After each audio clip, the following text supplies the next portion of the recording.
Сюда понятно.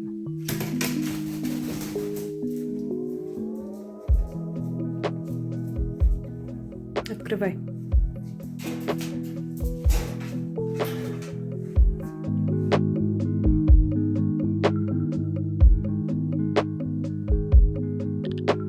Ему 2 года. В этом году исполнилось, весенний. Мне его подарили. Вообще я давно хотела птенца, и вот мой знакомый, он занимается птицами. И когда у него появилась возможность, он меня удивил вот таким сюрпризом. Если честно, когда я о нем мечтала, вот, завести такую умную птицу, как говорят в народе, я не думала, что его настолько сложно содержать. То есть у меня это было как такой же попугайчик, как у меня уже есть, только покрупнее. Но в жизни все оказалось намного сложнее. Уход, внимание. Это птица, которая требует минимум 3-4 часа в день общения. То есть общение не так, что ты в студии находишься, проводишь с ним время, он тебя просто видит. Ему этого недостаточно. То есть ты должен сесть, он рядом должен тоже где-то подстроиться, и вот вы должны разговаривать, ты должна с ним играть. Иначе он начинает проявлять агрессию. Я знаю, что они умеют разговаривать, что их можно научить разговаривать, но задачи такой не было. Поэтому было неожиданно, когда Рони заговорил. То есть это был такой... Он вначале невнятно, он какими-то предложениями повторял, наверное, вот просто поток слов, которые он слышал, и невнятно, что он говорил. А потом он уже отдельно начал говорить «мака» и «рауай». Сейчас он говорит «сукушишь», «о», ну там есть у него такие вот слова. Давай, давай.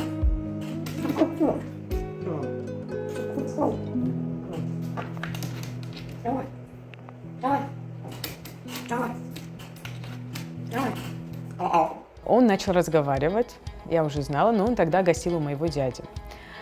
Ну, чтобы он побыл на природе, на свежем воздухе. И когда я его привезла в мастерскую, мы были вдвоем вечером, дверь закрыта, и я наводила порядок в подсобке. И вдруг, часов 10-11, тишина в мастерской, и я откуда-то слышу «рауай, рауай». У меня чуть сердце не остановилось. Это реально было очень страшно, потому что я про него забыла. Забыла, что он еще и может говорить, и у меня был реальный шок. Он прям имитирует голос, интонацию, притом он говорит разные варианты рауай. Иногда он прям требовательно рауай, иногда он вкрадчиво. Вот так. То есть даже сейчас он столько импровизирует, он один звук какой-то выучит или слово, и он будет сидеть на окне, например, и импровизировать на тему. Я это всегда так называю. То есть он все варианты голос поменяет, интонацию, громкость, тихо. Вот, я не знаю, что ему это дает, но он как будто тренируется вот перед спектаклем.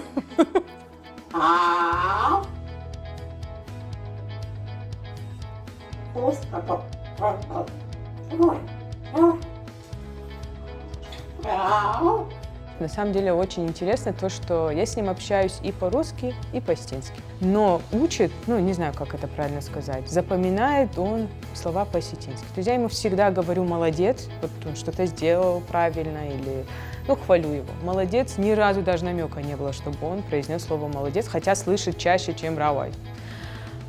Вот «сукушишь» он недавно начал произносить, и тоже не могу сказать, что прям часто я ему говорю «сукушишь», но запомнил почему-то. Ау. Рун. Ау. Ау. Ау. До этого я его учила лаять, и вот он по-человечески так «ау, ау». Это его фишка. Он, когда кого-нибудь хочет впечатлить, он именно вот это произносит. И я недавно мне «ау», я ему говорю «о». Буквально дня 2, вот я на «о», на согласие, да, почти, он начал произносить. Я слышу, он сидит на окне, и там что «рауай», и он говорит «о». Сам себе говорит «рауай», говорит «о». И смешно получилось, недавно стоим на улице с ним, он там на мне сидит, и прохожая женщина остановилась, ой, какой ты красивый, начала с ним общаться, и вот на какой ты красивый, он ей говорит «о».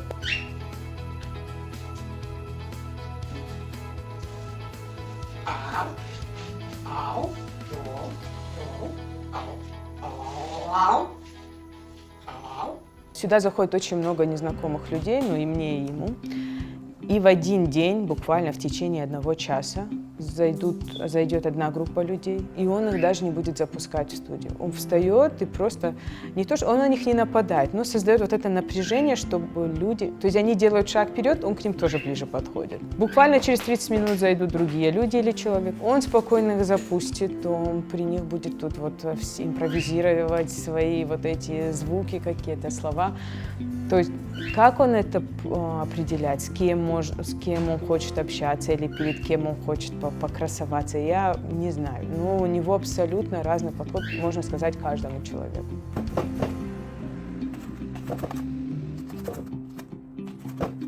Рон, что ты делаешь? Жил у нас дома, в квартире, и его очень сложно содержать в квартире, потому что он разрушает. Ему постоянно все предметы нужно проверять на прочность, постучать, вытащить, если оттуда что-то можно вытащить. Ты баловался?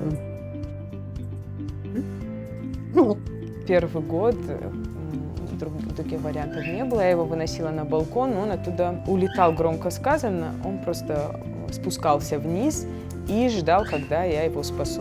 То есть он даже на дерево не сядет. Хотя у нас под балконом деревья. Но он ждал, когда мне кто-нибудь сообщит, что на Бутырина гуляет ворон, и вот кто-то из знакомых придет в мастерскую и скажет мне, что его вот... И ты приходишь, его даже искать не надо. Он сидит и вот с грустным лицом, вот, он реально делает грустное лицо, это очень смешно. И вот он тебе что-то еще будет долго рассказывать на своем. Когда ты его спас, вот ты его несешь домой, вот этого кота огромного. Дальше дома содержать его не было возможности, и ему было скучно, потому что я выхожу на работу каждый день, я в мастерской днем провожу, а вечером он уже спит.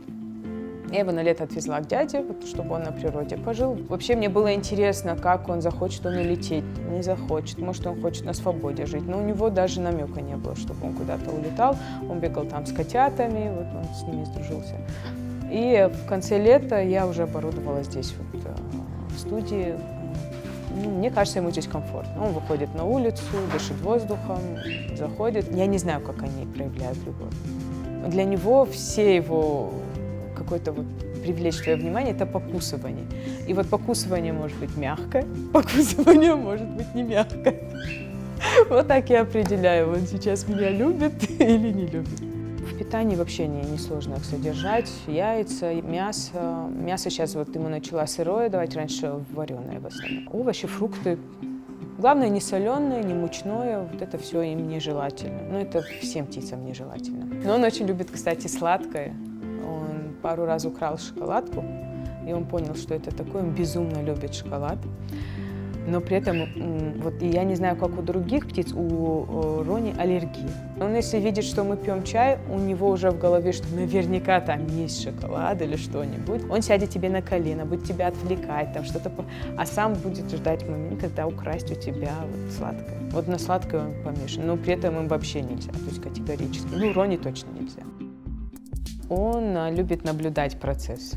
Сам, конечно, он не про творчество, он только вот, в последнее время он, например, когда я сажусь за гончарный круг, начинает вокруг да около ходить, закидывать в воду губки, инструменты красть. То есть вот он тебя на самом деле это больше отвлекает, но недавно я писала картину, и первый раз, когда он сидел рядом тихо и спокойно. Он прям следил за процессом. Первый раз я увидела. А так, когда я вырезаю из глины что-нибудь, то есть не за гончарным, а сижу за столом, он себя ведет хорошо. Он сядет тебе на плечо или на спинку стула и тихо будет сидеть, вообще не отвлекает. Но он вообще любопытный. Это, мне кажется, черта этих птиц. Он всегда изучает процесс, изучает предметы, которые на столе, чем я работаю. Инструменты любит прятать, притом прятать основательно, что я потом не могу найти. Как он влияет на мою работу в творчестве? Ну вот мы пишем портрет, сейчас мы с Рони вместе пишем портрет. Такой эксперимент.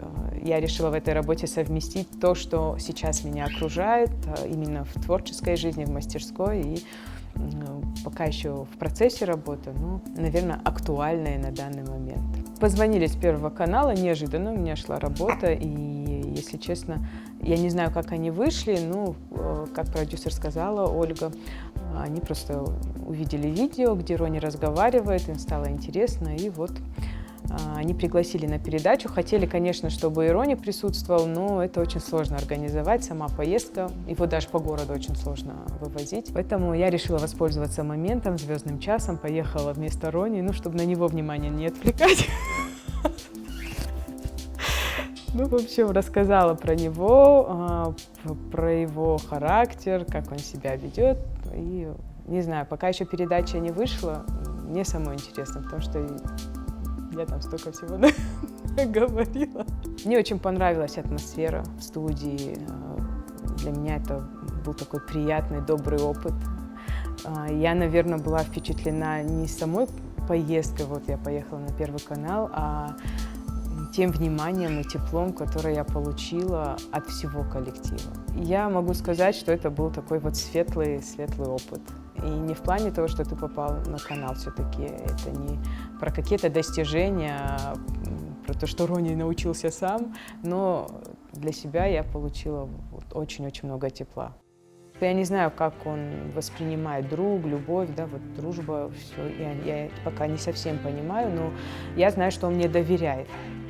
Вот чувство доверия, мне кажется, для этих птиц самое важное, потому что всему остальному миру он не доверяет. Он все сперва изучает, и только тебя. Он может на меня злиться за что-то, я его, например, поругала, он на меня обижен, или я поздно пришла его навестить. Я знаю, что он на меня обижен, но он все равно подойдет и сядет на мое колено. То, что со мной, вот мне он доверяет. И здесь он уже будет чистить свои перышки. А вот как собаки, например, проявлять заботу, тепло. Ну, за Рони я не наблюдала. Они эгоистичны, они. То есть ты для них... То есть он требует, что ему надо, он сам тебе ничего не делает.